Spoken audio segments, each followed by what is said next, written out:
주님께서 여러분과 함께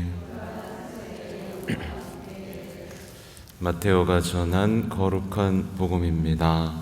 주님 영광 받으소서. 제자들이 갈릴레아에 모여 있을 때에 예수님께서 그들에게 이르셨다. 사람의 아들은 사람들의 손에 넘겨져 그들 손에 죽을 것이다. 그러나 사흘날에 되살아날 것이다. 그러자 그들은 몹시 슬퍼하였다.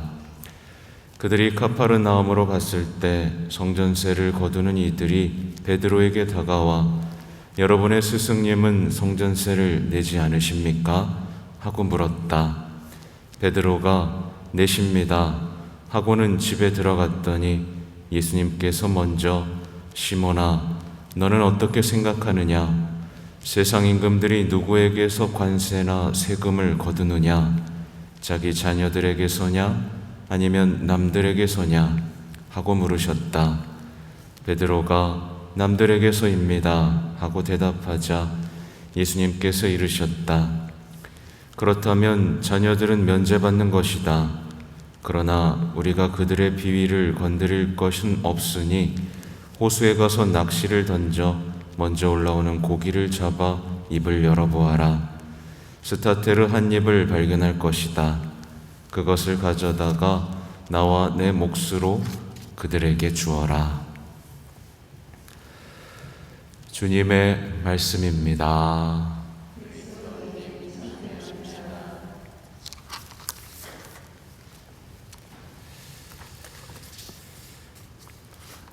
자비로의 교회를 이끌어 주신 주님 기억하며 감사하게 하소서. 네, 오늘은 마테오 복음인데요. 이제 성전세에 대한 얘기가 나오죠. 당시 유다인들은 성전세를 내서 이제 성전을 유지하고 어떤 필요한 것들도 하고 있었지만 때때로는 성전세를 통해서 이제 부패한 일들도 하고 있었을 때였어요. 아무튼 따지고 보면 예수님께서는 성전세를 안 내도 됩니다. 그렇죠? 왜 그럴까요? 왜냐하면 성전은 하느님의 집이고 그리고 예수님은 하느님의 아들이니까 안 내도 되죠. 그리고 그들의 하는 짓들이 예수님의 하시는 일들과 거리가 있기 때문에 그들의 것을 돕지 않으면서 예수님께서는 당신의 일을 하실 수 있었습니다. 그러나 예수님께서는 참 지혜로우셔요. 성전세를 거두는 이들과 어떻게 보면 쓸데없는 다툼이나 논쟁을 만들어내지 않으십니다. 그들의 요구를 들어주세요. 아마 베드로는 약간 좀 어떻게 해야 되나, 이걸 내야 되나 말아야 되나 이런 생각도 했을 겁니다. 나중에 또 로마의 세금을 내는 것과 안 내는 것에 대한 고민도 하잖아요. 근데 그런 고민은 없이 그냥 예수님께서는 내십니다. 그러니까 베드로도 고민하지 않고 또 그것 때문에 갈등하지 않도록 예수님께서 후하게 나와 내 몫으로 이렇게 낼 수 있도록 마련해 주시죠.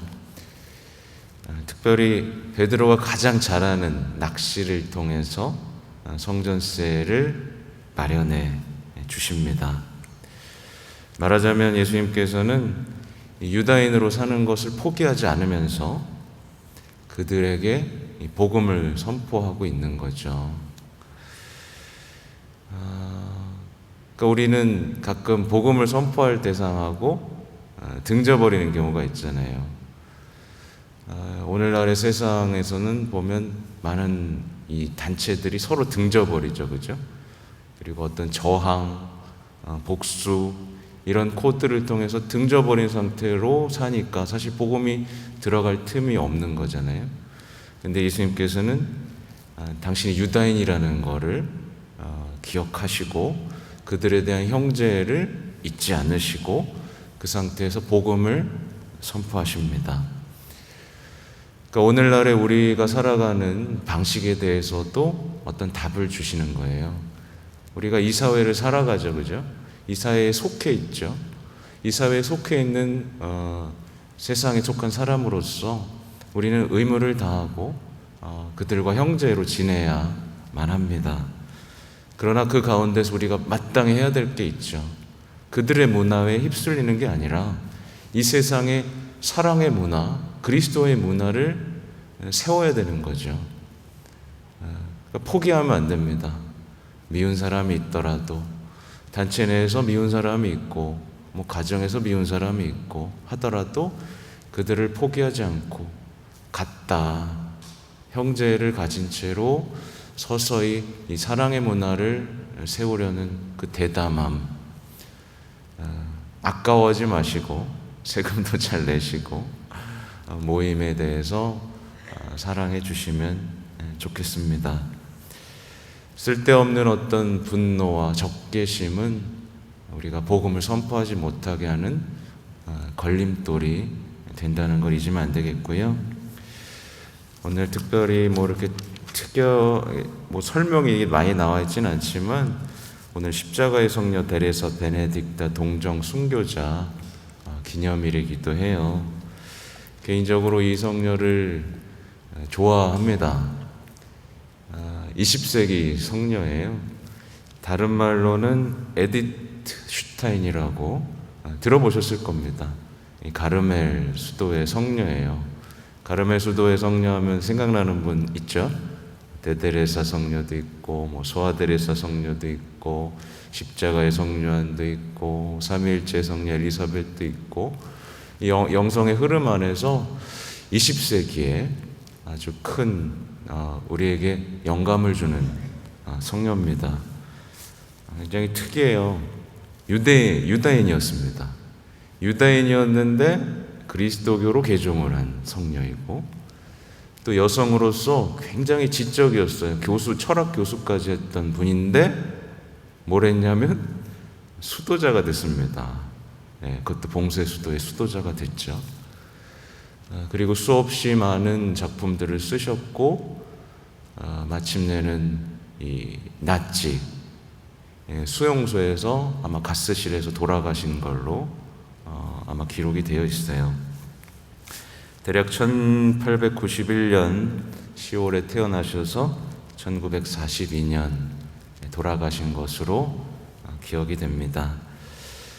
그러니까 무신론자이기도 했고 어떤 세상에 대해서 인간의 도움이 되지 않는 하나님은 필요 없다라고까지 생각했던 그 분이 이 지적으로 하나님을 알아가는 그 과정이 굉장히 아름다운 거죠. 그래서 이 시대의 어떤 젊은이들, 청소년들에게 많은 영감을 줍니다. 그래서 제 사촌도 최근까지는 아니지만 세례 받을 때 제가 이 세례명을 추천했어요. 에디트 슈타인이라고 짓는 게 어떠냐. 20세기 성인이고 그분에 대한 자료들도 이제 점점 더 발굴될 것이고 더 공부할 수 있을 것이다 라고 얘기를 했습니다. 기억할 만한 부분은 뭐냐면 이분이 대데레사 이 자서전을 보고 어떤 전환점을 가져왔다는 거예요. 여기에 진리가 있구나 라는 것을 발견했고, 아무튼 그래서 이제 그 생애 마지막쯤에 십자가의 학문이라는 책을 썼습니다. 이제 십자가의 성요한 이렇게 연구를 좀 한 것 같아요. 어젯밤에 이제 그 책을 좀 뒤적뒤적 거려봤어요. 갑자기 그걸 다 읽는 건 좀 힘들고 뒤적뒤적 했는데 중간쯤 부분에 이제 사랑, 그분과의 사랑에 대해서 한 10단계 정도로 이렇게 정리를 해놓은 부분이 있더라고요. 제가 감히 어떤 그런 단계까지 갔으면 좋겠지만 어떤 부분들이 좀 강조되고 있는지 봤는데 첫째 단계는 이렇게 표현합니다. 첫째 단계는 영혼이 병든대요. 상사병으로 병이 든답니다. 그러니까 죄와 하나님이 아닌 것들에 대해서는 그냥 싫은 거예요. 그러니까 상사병이 걸립니다. 둘째 단계에서는 비슷하죠. 끊임없이 하나님만을 찾고 사랑하는 입만을 찾고 그분과 관계되는 일만을 하고자 하는 그 열망으로 이제 타오르는 거예요. 그리고 셋째 단계에서는 조금 이제부터는 뭐랄까요? 자신의 어떤 비천함에 대한 인식들이 커집니다. 그래서 사실은 여기 보면은 뭔가 하느님을 위해서 일을 해요. 근데 그게 너무 다 시시하게 느껴지는 겁니다. 다 시시하게 느껴지고 내가 어떻게 보면 내 자신이 너무 비참하게 느껴지는 상태. 그분은 크시고 나는 너무나 비참해져 버리는 상태. 이 상태가 이제 셋째 단계에서 시작되고요. 넷째 단계에서는 이제 어떤 고통 속에 삽니다.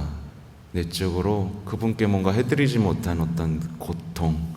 하지만 그분께서 맡겨주신 일에 대해서는 거침없이 해내는 상태가 돼요. 그러니까 하느님을 위해서라면 뭐든지 하는 거죠. 거침없이. 아유 힘들어. 이게 아니라 거침없이 하는 상태가 됩니다. 또 다섯째 단계를 보면 정말 하느님께만 매달리고 갈망하고 그분과 어떤 일치를 이루고 싶은 상태. 어떻게 하면 하느님을 만날 수 있을까를 궁리하는 상태. 이걸 읽으면서 드는 생각이 만약에 이걸 심리학자가 읽었다 그럼 뭐라고 생각하겠어요? 미쳤구나. 미쳤구나. 그러니까 우리가 때때로는 그 하느님을 향해 나아가는 그 과정에서 우리는 세상 사람들이 보기에는 미친 사람, 우울한 사람, 그렇죠? 쓸데없는 일에 고민하는 사람 이렇게 비춰질 수도 있습니다. 하지만 두려움 없이 그런 일들이 우리에게 벌어질 수 있다면 얼마나 좋을까요? 아무튼 6단계에서부터 또 10째 단계까지도 쓰여 있지만 제가 감히 또 그런 걸 읽긴 좀 그렇더라고요. 아무튼 요 맛배기를 보면서 우리에게 주고 싶으신 선물이 얼마나 크신데도 우리는 거기에 부응하지 못하고 있는가, 얼마나 많은 사랑에 대한 은총들이 있는데 우리는 거기 가지 못한 채 어떻게 보면 시시하게 신앙생활하고 있지는 않은가 돌아보게 됐습니다. 아무튼 앞으로 이렇게 좀 더 읽다가 더 좋은 내용들, 우리에게 영감을 주는 내용들이 있다면 나중에 소개해 드릴게요. 많이 추천해 주세요. 이 에디트 슈타인이라는 세례명, 또 십자가의 베네딕타라는 세례명 많이 추천해 주시고 이 시대의 젊은이들이 뜨겁게 지적으로 또 삶으로 주님을 사랑하도록 기도해 주시고 했으면 좋겠습니다. 아멘.